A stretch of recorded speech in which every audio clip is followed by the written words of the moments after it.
Hi, it's so nice to see everyone again virtually. You're tuned into season 4 of Music and Chat with Shirley Ong. That's moi, and it's a good morning from me to you in Singapore. That's where I am. The weather has been pretty bad lately, causing havoc in many ways. So people out there, please stay safe when you're doing your errands. So for our viewers, please say hi in the live chat and let us know where you're tuning in from, and don't be backward and coming forward. And remember to put any questions you may have in the same live chat, and I will attend to them as the stream moves along. There is a lag from when we stream to when you receive the signal, so don't be shy. Just put your questions in and I'll select a few good ones for our guests and our guest today. There's only one guest to answer. I'm grateful to you for your support by subscribing to my channel and for being a part of our viewing audience. I shall continue to work for you diligently. Please help me spread the word around. Thank you. So hi to friends out there. I know some of you are out and about with the COVID restrictions being lifted and all. My friends all over the world, do take care. But thank you so much for tuning in to Music and Chat. It's 9:32 a.m. in Singapore. So let's get on with the stream. As per usual, I play something live for you on my live stream, hence live stream. And today it's Izeibilz 1, a movement from my upcoming album, which is in the process of being finalized. Fingers crossed. So here is Izeibilz, and I will turn my theremin cam on.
So that was Izeibilz from my upcoming album.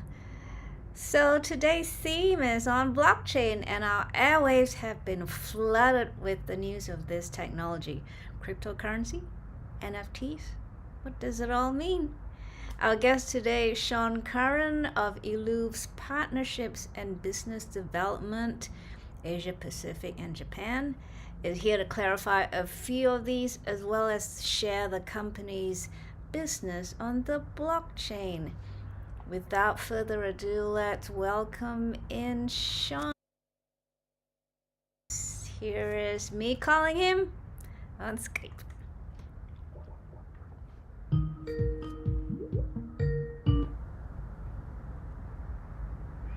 Hey Sean. Hey, how are you? And thanks for joining us. I'm good. Thanks for tuning me in. Of course. Eluv is, of course, we're now onto Eluv. Is marketed as a blockchain home for crypto content, and I first got to know you and about Eluv while investigating the idea of streaming a live concert and having my fans minting concert items. Very exciting. So let's begin by laying the foundation of the understanding of blockchain before we visit Eluv. So correct me if I'm wrong, I'll do the spiel. Yep. A blockchain is a decentralized database of encrypted transactions across a peer-to-peer network. And a blockchain network is an infrastructure that gives applications access to these transactions, also known as smart contracts. Yeah, pretty much. You've pretty much wrapped it up in one. And as of 2022, this is the data I found, there are at least 1,000 blockchains, 4 blockchain networks, and 12,000 cryptocurrencies. I didn't realize that. Yeah, it's pretty massive. It's pretty massive. It's crazy. Yeah. It's a world in its own. Absolutely, and there's different ecosystems, there's different personalities, the way people deal with their communities. So yeah, it's definitely it's like a Wild West in some ways, but it's an interesting space to be in at the moment. Thank you. And so that our viewers understand, those who are watching us live now and after, a crypto token represents a set of rules encoded in the smart contract that we just mentioned, which could be cryptocurrency or even say license to the ownership of a song or an artwork. And tokens are created by the platforms and apps that are built on top of an existing blockchain. Correct. The way I like to look at it as well, just to add on to that and not to go too far off it, it's at a more fundamental level, it's exchanging value between two parties, and it's really interesting when we dial it back to that and we say, is that financial? Is that music? Is that the ability to transfer ownership of music or access rights and controls to music? Those sorts of things. So you have two parties involved in that, and that's an important thing, and a lot of crypto people will talk about that. You have two parties involved in that transaction, not 300 people involved in that transaction that don't necessarily add value to that supply chain. Yeah, I like that that explanation. It brings it down to the kind of like how a person would explain it if they're off the street somewhere and say, well, guess what? And that very much points to the peer-to-peer understanding, isn't it? That the peer-to-peer idea. I tried to explain to one person recently, and I used a farmer's market analogy. That may not be the best one, but it's one that they understood. That okay, it's me and the person who planted the veggies or whatever, and I can give them my feedback directly, and they could give me a customized order because they're the ones I'm dealing with, and there's no other one involved. Yes, well, it is a very, very good analogy, and the I guess the bigger media players call it direct to consumer. It's the exact same principle, right? You're saying, I have content and I want to go directly to the consumer of that content. And people are playing with it at the moment. A lot of the traditional media organizations are still struggling with how to monetize direct to consumer. But it's clearly that's the step forward that media houses are doing, and musicians are doing it in spades as well. So it's a really good space for disruption at the moment, and a lot of really good ideas coming out of that as well. I like the word, the use of the word disruption, Because Yeah. there is a positive end to disruption, isn't it? It's not always Absolutely. a negative thing. And as you said, many bands and artists already use this form of creating relationships, Yes. and the peer-to-peer idea is very much has been in existence for a long time. Indie bands do that. They go to a concert and they speak directly to their fans, and they get a lot of support from their fans. And with social media, that's kind of created a similar version of the model.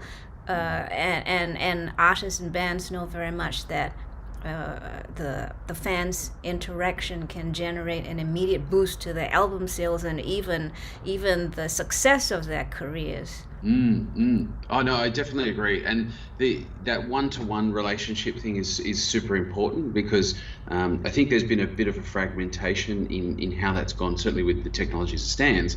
But I always go back to, you know, when I was going out and seeing metal bands and things like that, and you go to the gig, you buy a couple of drinks, and then you buy their album or you buy their demo and having that one-to-one to say, I can talk to the guitarist and then I can get that music and then I have that experience and I can take that away with me. I don't own the music, but I own the CD that I took it. Yes, CD, because I'm old. The CD, take the CD away and stick it in my Discman and listen to it. But that one-to-one, and you still had a really good community that surrounded that. You had a good community, either metalheads or whether you were listening to pop or whatever that happened to be, the community and the fan clubs and things like that. That's the area that is being looked at really, really heavily at the moment. It's really, really interesting. Thank you. So tell us then, how does blockchain or the blockchain experience transform this relationship, if at all, and how Eluv fits in this framework? Okay. So look, I guess the way that blockchain can do this is I look at it as think about it as digital access rights. So there's a couple of ways that it's getting disrupted, and that's what makes it a really interesting topic to talk about. I'll take it at a more fundamental level and then build out on that. But effectively, being able to take your primary and premium content, your music, your videos, all of that material, and go direct to consumer without multiple people within the supply chain and without very large layers of complexity to be able to go to the directly to the consumer. Also, the cost associated with that, to be able to shrink that supply chain to say, well, actually, I don't need 7 people to charge me for an additional service to then do ads and then to do socials and then to do this and do that and transcoding and all those sorts of things. It's like, well, what if I could just go directly to the consumer, upload it, and just make that available, and retain the majority of the profits for me as an artist? I mean, it sucks to say, but some of the best artists in the world aren't getting paid very well, and will never get paid very, very well because the barrier to entry is so high, right? And it's so difficult to actually get content to consumer. So when you look at blockchain, for instance, you've got these public blockchains, and Eluvio's not a public blockchain, or a public mainnet, but you've got blockchains available to have people going directly to the consumer or sell their content within marketplaces, and really add another revenue stream or potential revenue stream for them to go to those consumers. I think where Eluvio really sort of steps in is we have we've got a couple of elements that are really, really important, but we own and we maintain our own infrastructure. So we don't have a public mainnet blockchain. We have the Eluvio content fabric, and it's our blockchain that we maintain and we look after. So we're not dependent on third parties. And what that means is we can directly work with content creators to say, here is your content, here is how we can deliver this to your consumer, using your existing communities, but let's get that content directly to that consumer. Let's help you deliver that a really, really good experience and a market-leading experience, with the ability to then exchange value, exchange content, exchange digital access rights, and those sorts of things. So Eluvio is a really, really interesting an interesting approach and it's unique in its approach to be able to do that, which is fantastic. So cutting out all of those complexities and costs for an artist to go directly to the consumer. Thank you, Sean.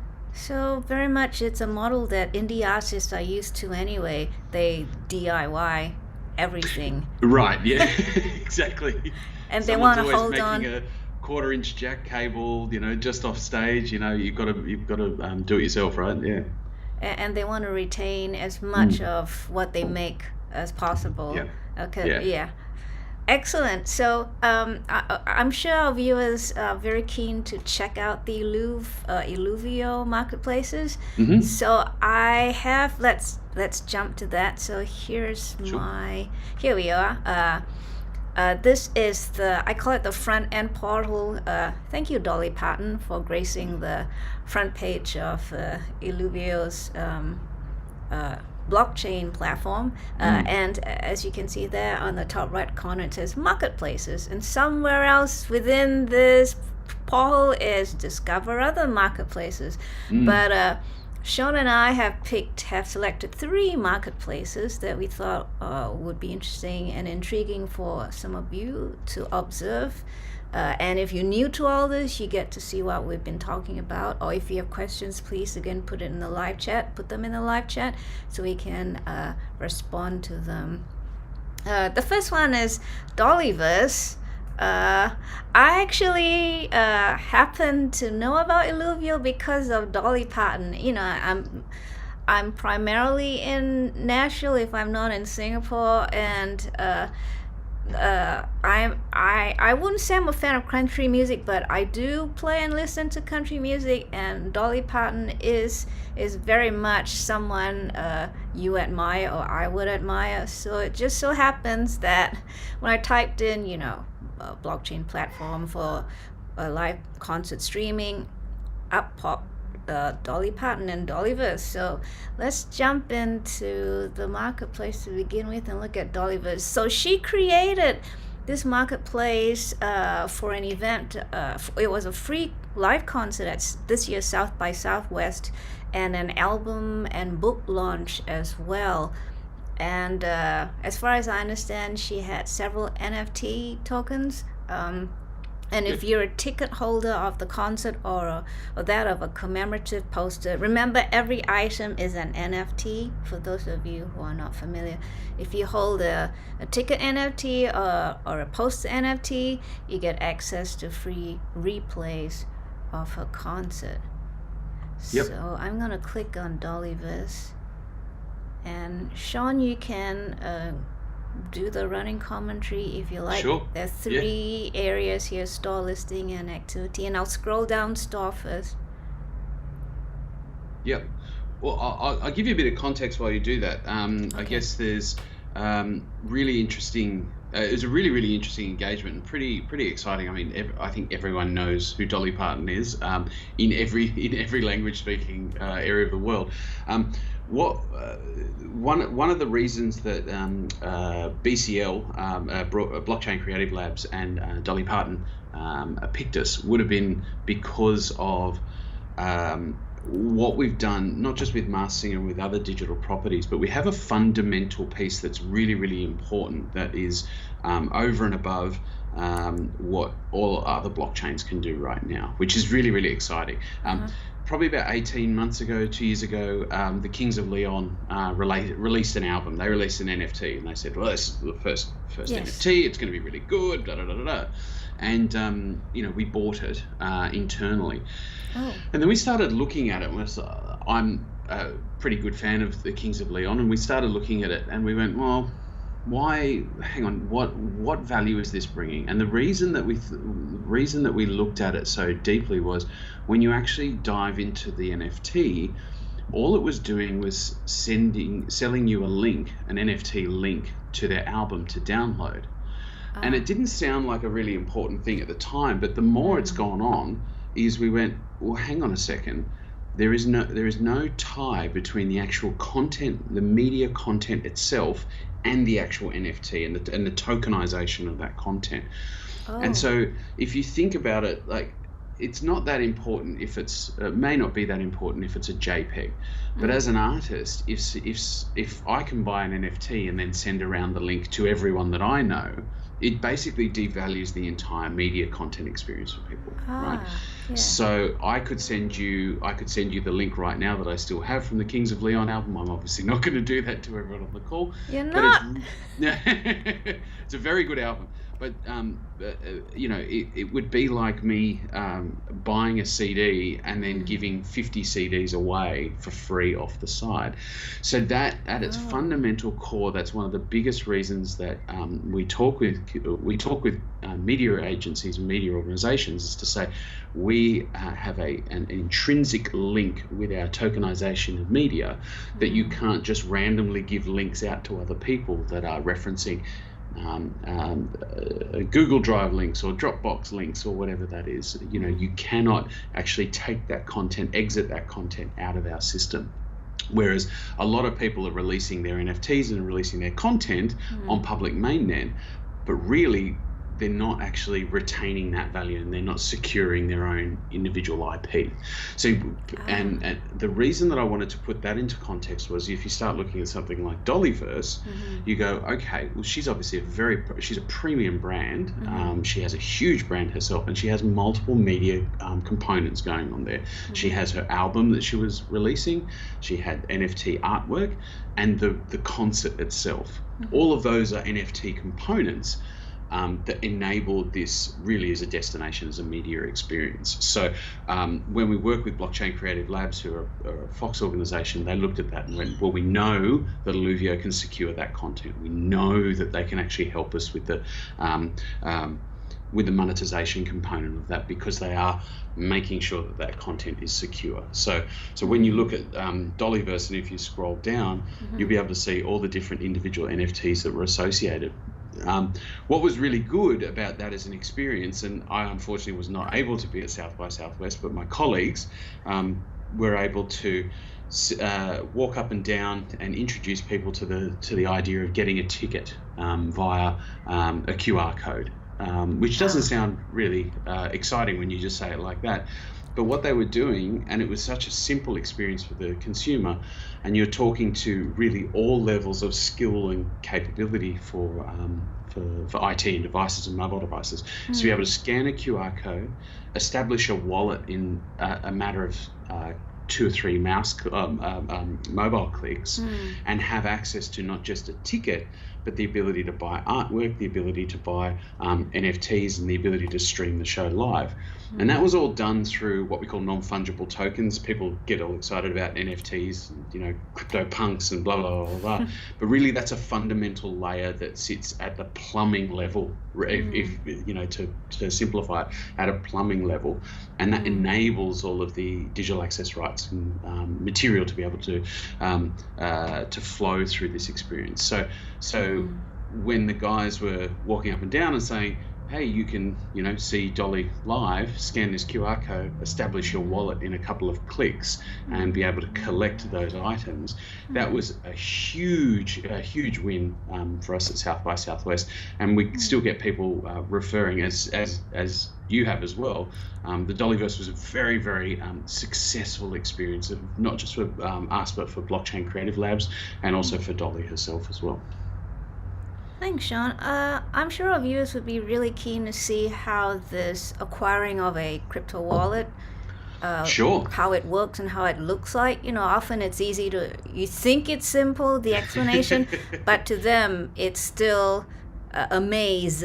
Sure. How does it look like? I know how to use a credit card, and that took me a while, but how do I secure a crypto wallet, and how safe, all that kind of stuff, security, all that kind of stuff. So shall we look at that and then continue our adventure down the marketplaces? Absolutely. Let's do that. Okay. We can do both if you want. Did you want me to share? I can share my screen if you'd like. Or sure. Yeah. Okay. Cool. Let's do that. If I go, let's try this one. Now, can you see that one? Yes. Excellent. I can. All right. You should be able to see it in the stream if you're viewing it with a different device as well. Here it goes. Yes. Yeah. Up pops it. Yes. All right. So look, the DollyVerse was it was a really, really good experience, I think, for everyone. You know, we have the concept down here of the live stream and NFT drop as I scroll down. But going back to the top, the simplicity is the key, and the complexity in most cryptocurrency and most NFT experiences is trying to establish a crypto wallet and then buying cryptocurrency and then depositing the cryptocurrency in there and hoping that you've got enough and then paying gas fees and hoping that that works. That's a high friction experience. So from the start, we said that this needs to be accessible for everyone. So if I was to go log in here, this is the Eluvio media wallet. Now we have kept this as simple as possible, and you can do it with a number of different ways. You can sign up, you can log in, or you can use a third-party wallet. I'm going to use the sign up experience because that's probably the easiest. I can literally go sign up. We use two main identity providers, Google and Apple. Everyone uses those, or at least has access to it. So I can sign up with Google. I can go and pick, if I was to pick the Eluvio, fantastic. I can log in and I have established a crypto wallet, and it's that simple to be able to transact and get into that experience. Now you can use MetaMask for those that will probably likely ask in terms of NFTs. You can use MetaMask as a third-party wallet provider, but you can also just email username and password. So we can go in and go to the store, the Dolly store. So I can come down here. Fantastically, everything pretty much got sold out, which was really, really exciting. But I also have the ability to, I have my own items. So if you just give me 2 seconds, I'll come back over here. If I log out, sign out, I'll sign in with my personal one. My father, I've never seen my father so excited as to hear that we were doing Dolly Parton. Oh, really? He was the most excited I've ever seen him. Hello, Dad. He's probably watching actually as well. So if I just sign in here, and this is how simple it is. So you can jump in and out. Now, in order to do this in other blockchains, it is quite complex. Now, we don't have the concept. We're not pegged to a cryptocurrency, a third-party cryptocurrency, right? So, and that's a really important thing. You don't need cryptocurrency. You can use cryptocurrency, but you don't need cryptocurrency in order to transact in our space. So these are the NFTs that I've got. So I've bought Dolly's album. So I'm able to dive into that album and look at individual tracks and re-listen to those, which is fantastic. I might just mute that so that we're not blown away by music in the ear. So that's an album experience. Now this is all delivered the same way, right? It's the same mechanics, just different types of content. So if I come down here, DollyVerse, this is the replay NFT. So I was able to claim this because I actually bought a different, I bought an NFT, and the replay pass gave me the ability to watch the concert back live. Now this is all streaming from our infrastructure, and that's a really important thing to that we spend a lot of time on with our consumers as well, or with our customers, is to say we're not just doing the blockchain piece. The media content serving is in a lot of ways more important, and it's more fundamental that we're composing this content and transcoding this content and delivering this content just in time for our consumer, right? For your consumer, for your clients, right? So when I press play, the Eluvio fabric is working with its media libraries and transcode capabilities to deliver that stream for the platform that I'm on. So it's delivering that live from the entire fabric, and that's a really, really amazing thing. To do this elsewhere, if you were to do this on another blockchain, you would have to have a blockchain, a content distribution network, and probably a live transcoder, and the cost is quite prohibitive, whereas we do that innately as part of that delivery to consumer. So all of these items are in my wallet. So this is my wallet that's sitting right here, and yeah, it's a custodial wallet that sits on the chain. We also have the marketplace component there as well. So I could take one of these items and either list it for sale, as you can see right here, or if I was to go and purchase an NFT, I could I can transact via credit card or cryptocurrency if I wanted to, or my wallet balance. And as you can see, there's a lot of people that are have these listings right now. So if I was to go and purchase an NFT, as an example, I could come down here, the DollyVerse Rose. This one is $15 at the moment, and that's $15 USD. As I said before, it's not staked against a cryptocurrency. When it costs $15, it costs $15. So I can buy immediately, and as you can see, I can buy it via credit card. So I'm pretty sure everyone knows how to use a credit card. I can buy it via credit card. I can use cryptocurrency, or I can use the wallet balance that I have. I do have about $15 in terms of wallet balance, so I could buy another one there. Via those different mechanisms. And so the idea is there's no cryptocurrency that needs to happen in order to transact and in order to exist on the Eluvio blockchain. Yeah.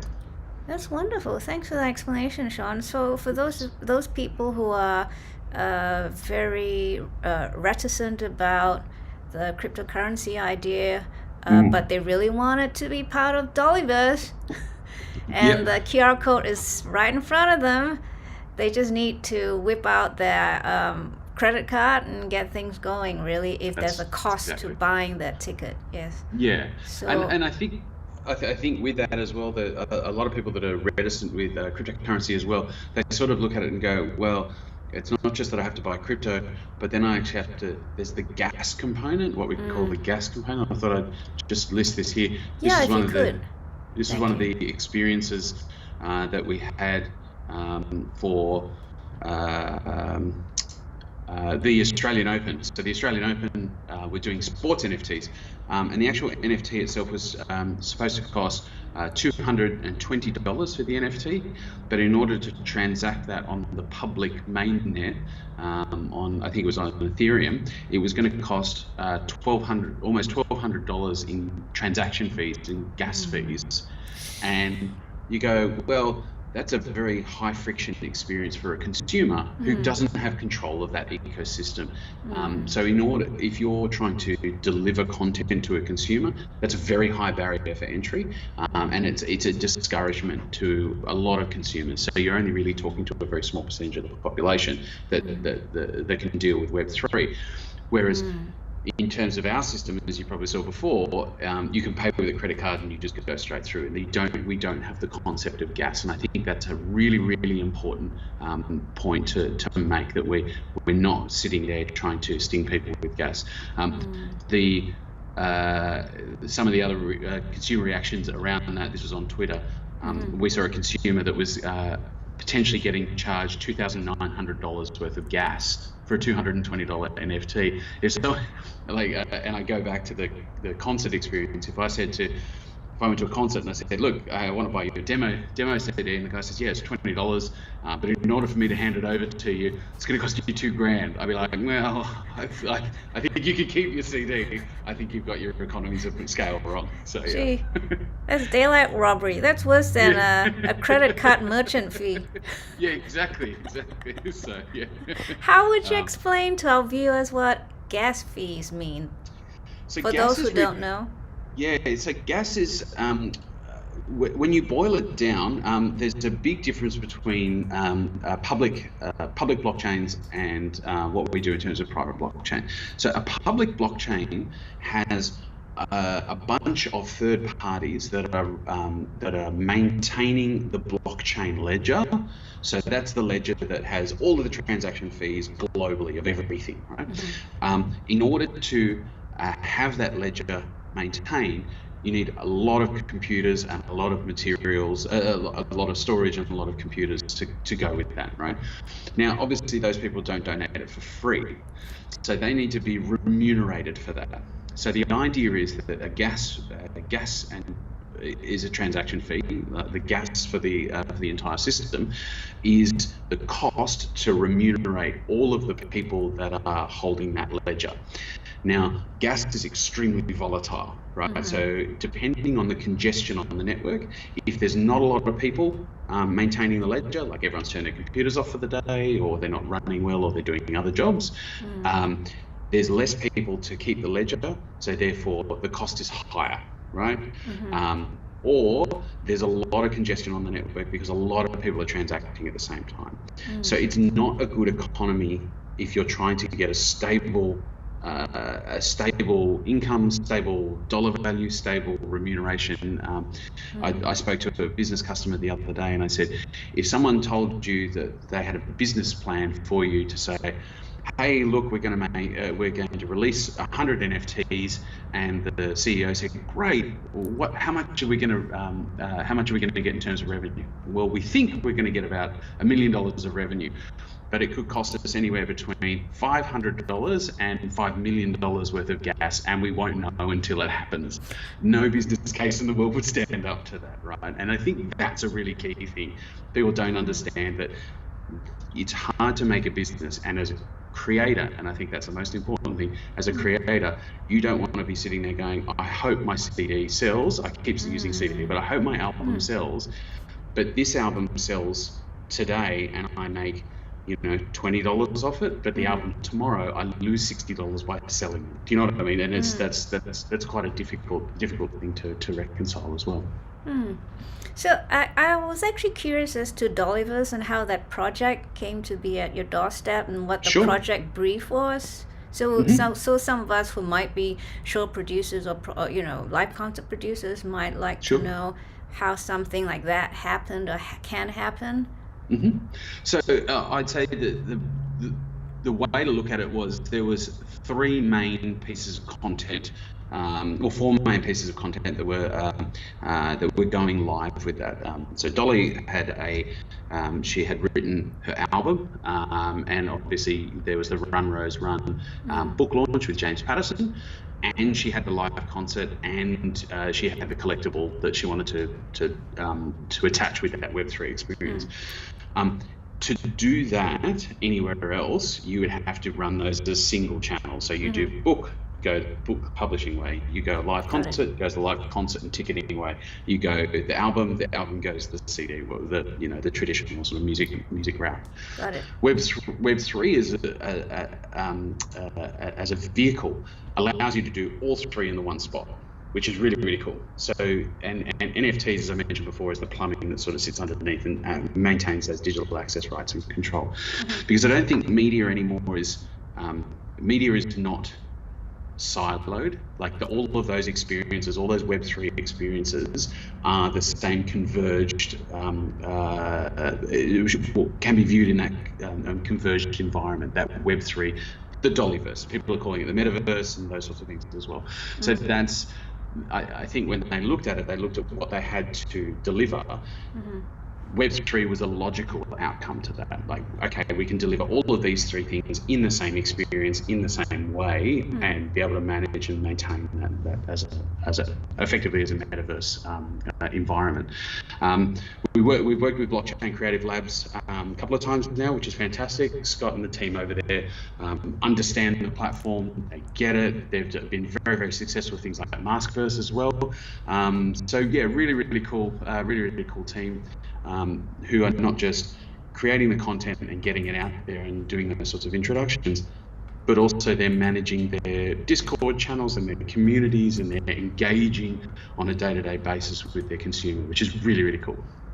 Thanks. Speaking of Maskverse, let's look at it. I'm retrieving it now. Here we go. So Maskverse is the online marketplace for fans of Fox's Masked Singer TV series.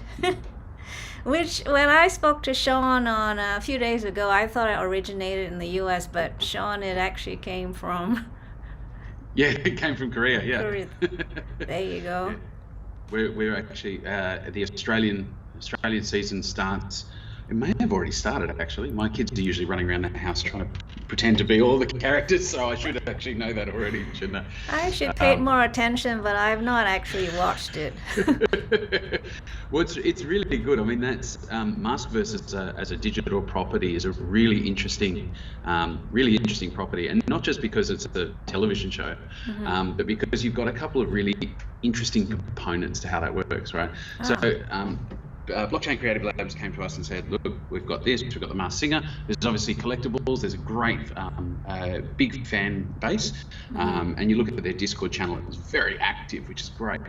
The great part about the Maskverse property, though, was it's not just collectibles, and this was really, really cool. There's a gamification component and a voting component to it, which is really cool. Is that so? So we've got, when you actually look at the,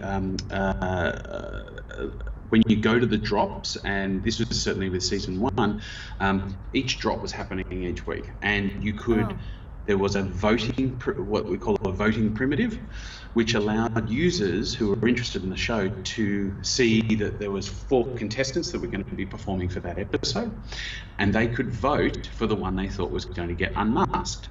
Now, you could vote, and that vote itself turned into an NFT, so you could actually have a memento of the vote for that.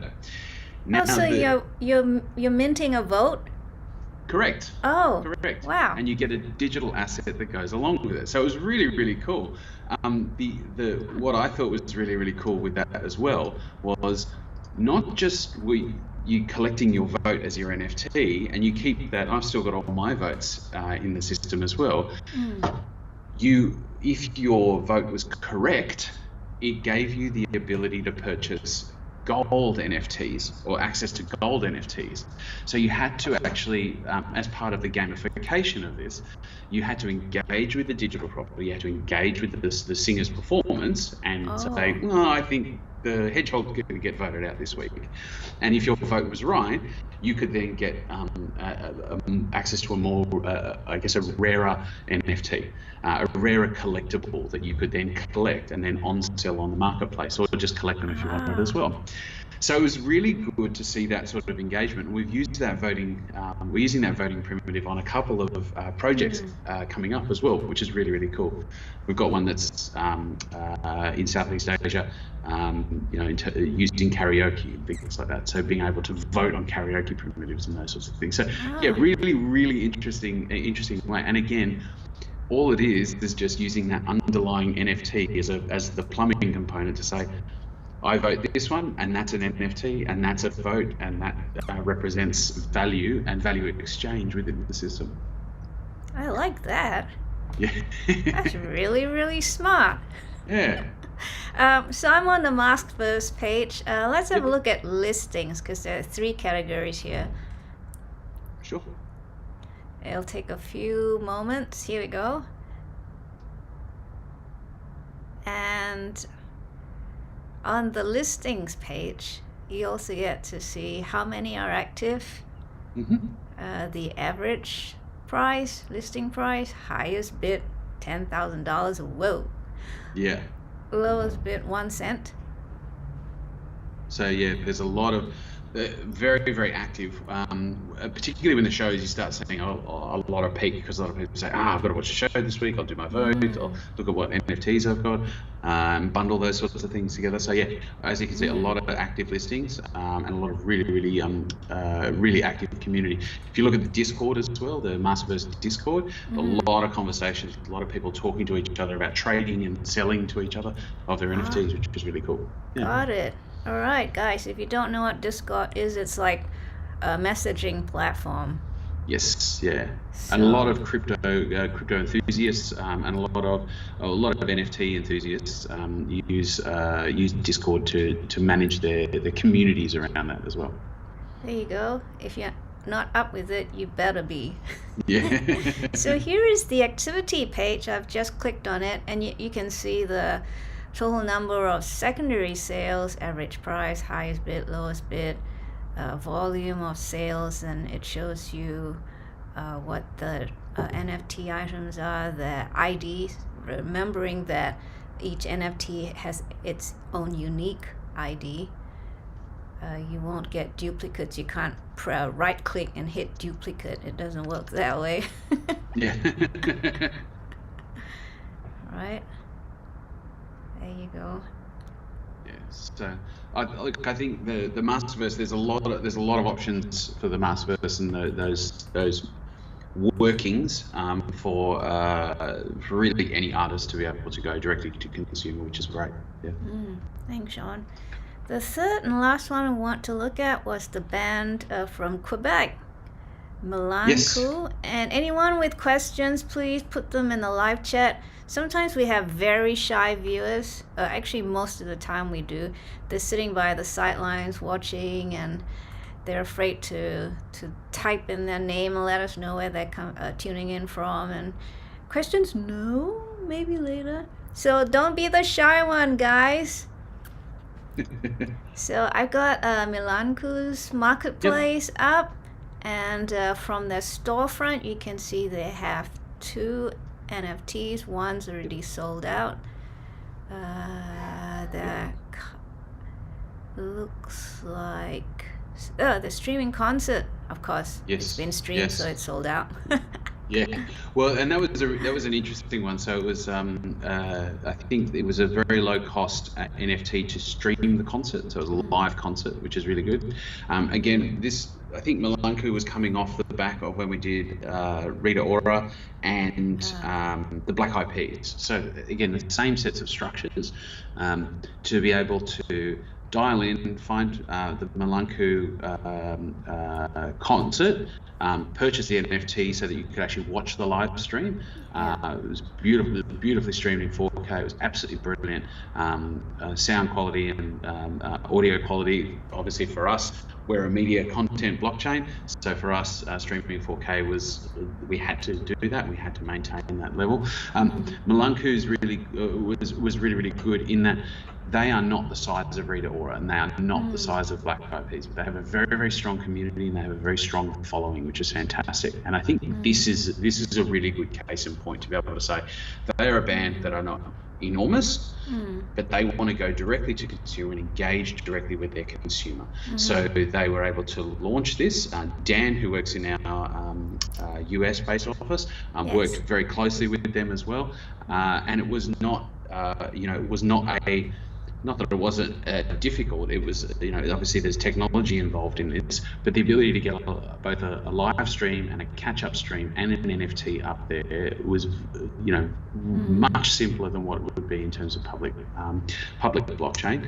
And their concert is able to be streamed after the fact in, as long as they want it to be kept up there, which is really good. So the barrier to entry is much lower than where it has been previously. But we did a lot of those learnings quite early in the piece, and obviously we're quite adept at blockchain, and we know how that all works. We know how our smart contracts work, and we've been working with them for over 5 years. But when you wanted to purchase a ticket to the concert, you're purchasing an NFT. You don't know that it's an NFT necessarily, and this was what was really, really exciting. We were telling people, you just purchase your ticket, and saying, but what about NFTs? It's like, well, your ticket is an NFT because it's token. You're tokenizing content. So there's Melanco is a really good example. Same with Rita Ora, same with Black Eyed Peas. You are purchasing an NFT, but that's that plumbing component that I mentioned. Your ticket is an NFT. It is digital access rights and control. So when you purchase it, if we take the word NFT out of the system, you purchase your ticket to the event. You're doing all of the things that everyone else does, but calls them NFTs and attaches them to JPEGs. So yeah. Gotcha. Thanks, Sean, for that. That was very helpful and very informative. No worries. Viewers, any questions, please post them in the live chat as we head towards the end. Sean's time is very valuable, and we want to respect that, so hurry up already. Speaking of Rita Ora, I wanted to show part of that clip that you sent me. Sure. So let me just do that. So this, folks, is a compilation clip of some of the projects that ended up on the Eluv's content fabric. So Sean and I will not be hurt while I play this clip. All right, just to let you know. Here we go.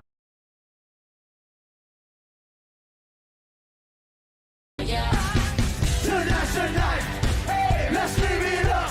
Hey, I got my money, let's spin it up. Go out and smash it, like oh my God. Jump out that sofa, let's get hit. I might hate myself tomorrow, but I'm on my way tonight. At the bottom of a bottle, you're the poison in the wine, and I know I can't change you, but I won't change it. But let's be lonely together. Let's lonely together. Let's be lonely, let's be lonely, lonely, lonely. Let's be lonely, lonely, lonely, yeah. Oh, a little less lonely love. A little less lonely love. A little less lonely love.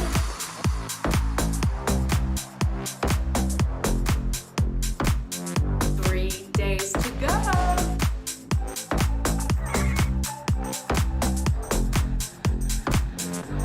I love that. Yeah, working 9 to 5. What a way to make a living. Barely getting by. It's all taking and no giving. They just use your mind and they never give you credit. It's enough to drive you crazy if you let it. Ooh. That gives me chills. There you go, guys. A short clip. So, Sean, for those of us out there watching who are still a little unsure about NFTs and the words that we have dropped into our conversation, such as minting and so on and so forth, I like to just reiterate, if you put a piece of artwork, let's say, on the blockchain for purchase, you are said to have minted an NFT token, which is a smart contract with a unique ID on the blockchain. Yes. Yes. So NFTs on the blockchain in digital form with unique IDs have been flooding the news and all that. So a lot of us who are traditional collectors, in that we want to hold the item or at least possess it in some form. Can these digital items be downloaded? I know you wouldn't want to, but what say someone did have the penchant for wanting to download their NFT Sure. artwork that they purchased? Can they do that? So the great thing about using Eluvio is we can actually tie.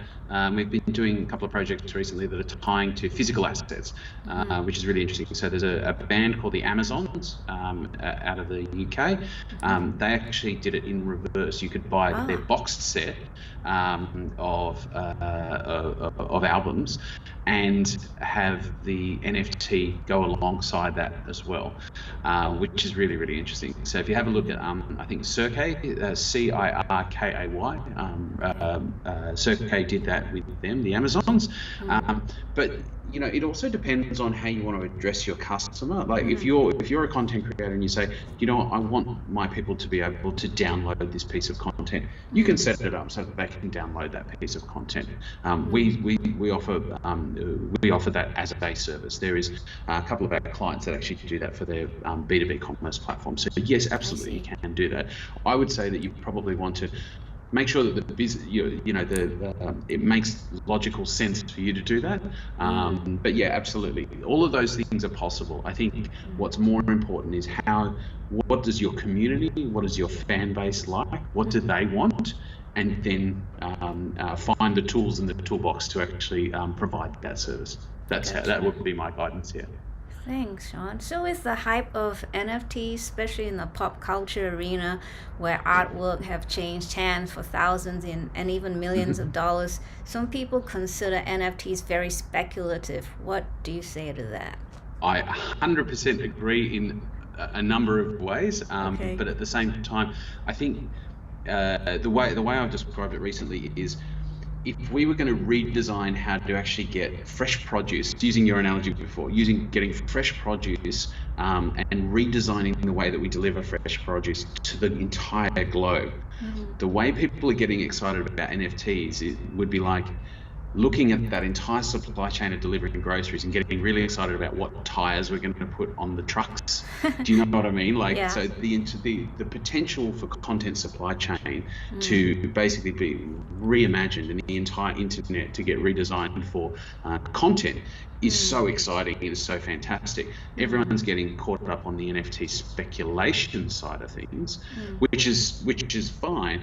I think you'll see that die down, and then people will say, NFTs that are attached to actual tangible utility, and that's the key thing. If there's utility that is tied to the NFT or utility that is tied to the tokenized content, that's where I think you'll start to see a lot of people migrating to and then adopting it, because NFT speculation is interesting for about less than 1% of the globe, but being able to do ticketing at the same time as collections, at the same time as streaming, at the same time as collecting physical assets, that's way more interesting than, you know, getting animated GIFs and selling $60 million. So, yeah. I hear you. I gotcha. Yeah. Thank you. So back to Eluv's content fabric. Some of us might be curious as to what other content can be hosted on it. We've looked at live concerts and videos, and please. So we're looking at all sorts of things. We're doing metaverse implementations at the moment. So we have full AR and XR experiences, VOD and OTT platform experiences. So looking at entire back catalogs. MGM is a really fantastic client of ours. The team at MGM are really great to deal with. They've actually, you know, redesigned a lot of their licensing schema to actually do availabilities and rights of their OTT library and their content library to broadcasters and streamers across the world. Lots of other ones. We've got Indie Flicks released feature film, NFT feature film, direct to consumer via our platform. We're working with sports codes as well to be able to live stream sports, live stream television channels directly to the consumer, and manage the subscription components. Because again, an NFT says, you know, I've bought my ticket and that ticket lasts for 12 months, and so I can therefore do subscription television via those services. So the opportunities are really endless. There's a lot of really good experiences, and Southeast Asia is a really fantastic market as well, because there's so many ways to actually look at how people are getting content to consumers, and you've got such a variety of different types of content throughout Southeast Asia. So I'm looking after Southeast Asia. We're looking at karaoke, licensing, music royalties. We've got a really fantastic partner in Singapore that's doing music royalties platform as well. So the opportunities are endless if you're looking at all those different options. I'd certainly like to follow up with your partner in Singapore when they're ready and willing. So let me know. Yes, please. Absolutely. I have a final question that could be in two parts. Again, my viewers are very shy today. Sadly, it's okay. I am sure the questions will come flooding in after. But, lately we've seen cryptocurrencies fall hard, and NFT marketplaces such as OpenSea suffer from hacking, and people's confidence have waned. Is this just a small setback? And tell us what's the best way of protecting your investments on the blockchain? That is definitely a two or maybe a three-part. All right.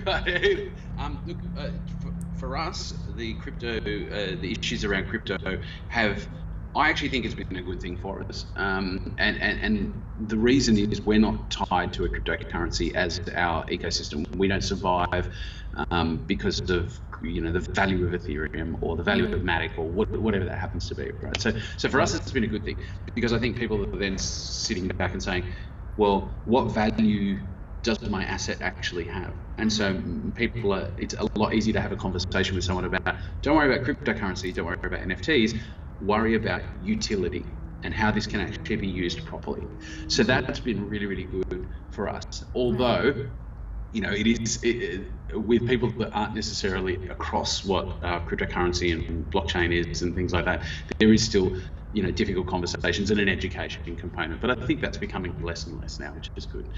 In terms of securing assets, I would be saying, well, the selfish part of me would say, come and talk to us at Eluvio, because we can help you secure all of your assets, which is really good. But I think people just need to be cognizant of the fact that there is anonymity on the blockchain, which is fine, but there is very simple ways for people to socially engineer people to share their private addresses, and then malware being dumped into their wallets, and it's happening a lot. We've seen it a lot.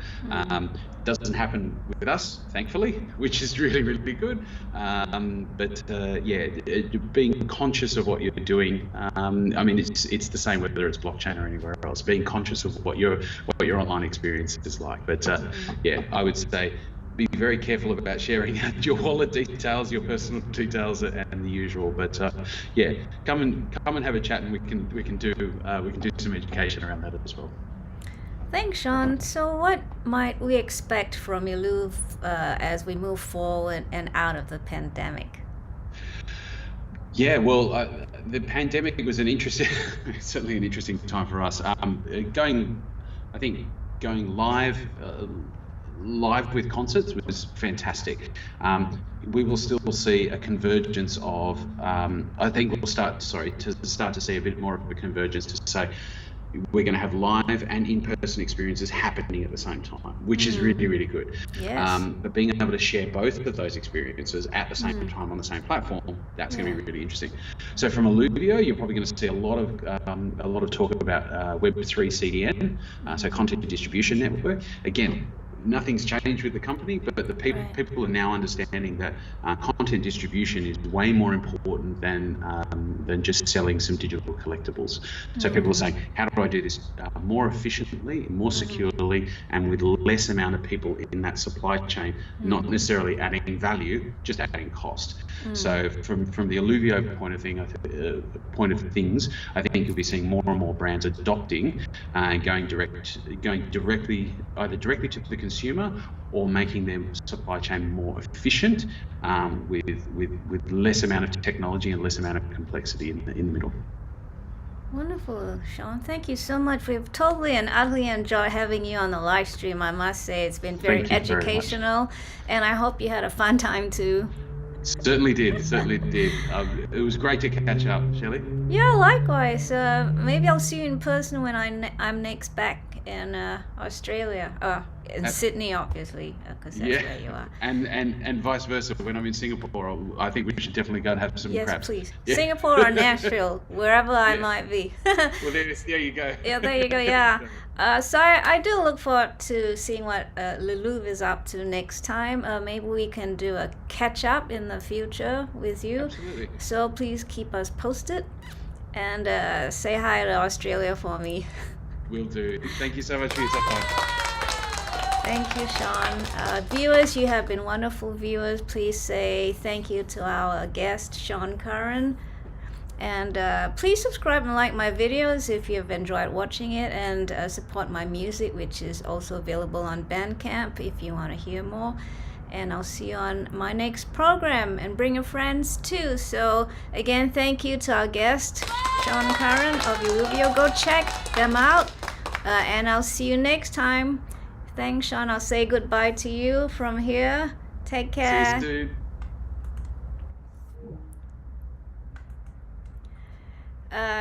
So there we go.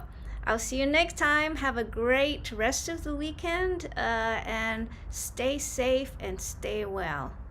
Bye.